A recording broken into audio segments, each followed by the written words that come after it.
మామా వీడియో ఎత్తేదానికి బయలుదేరలేమో, వర్షం పడతానే ఉంది. ఇప్పుడు ఎట్ట మామా?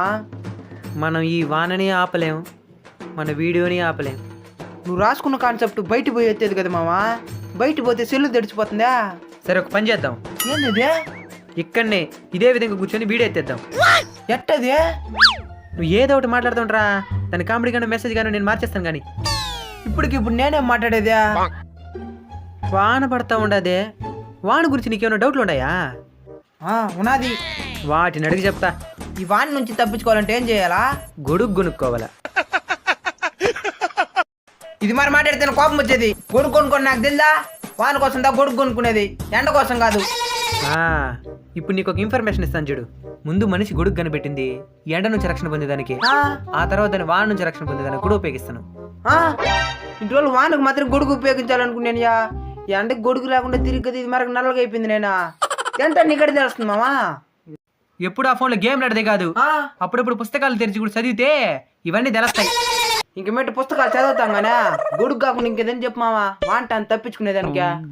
గొడుగు లేకుండా ఈ వాన నుంచి తప్పించుకునేది ఎట్టనే సందేహం నాకు కూడా వచ్చింది. అందుకని 4 ఏళ్ళు కష్టపడి ఈ ప్రశ్నకు సమాధానం కనిపెట్టినా. ఏంది?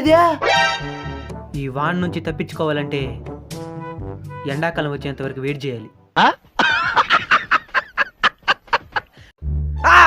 నా సహనాన్ని పరీక్షించద్దు. సారీ మచ్చా, ఇంకేదైనా ప్రశ్న ఉంటే అడుగు. వాన ఎట్ట పడుతుందా? వానెట్ట పడుతుందంటే చిట్టపట చిట్టపట పడుతుంది.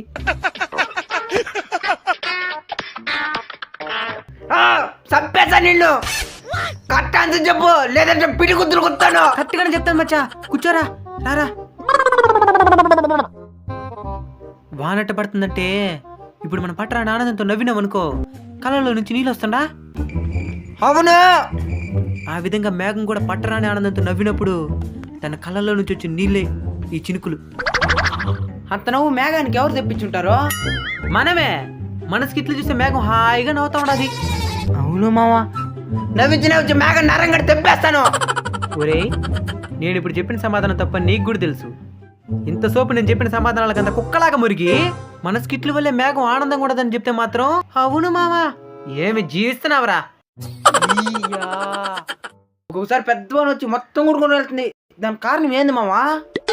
దానికి కారణం మేఘానికి కడుపు మడుతూ వచ్చే కన్నీళ్లు. దాని వల్ల వస్తుంది మా మేఘాల కన్నీలా?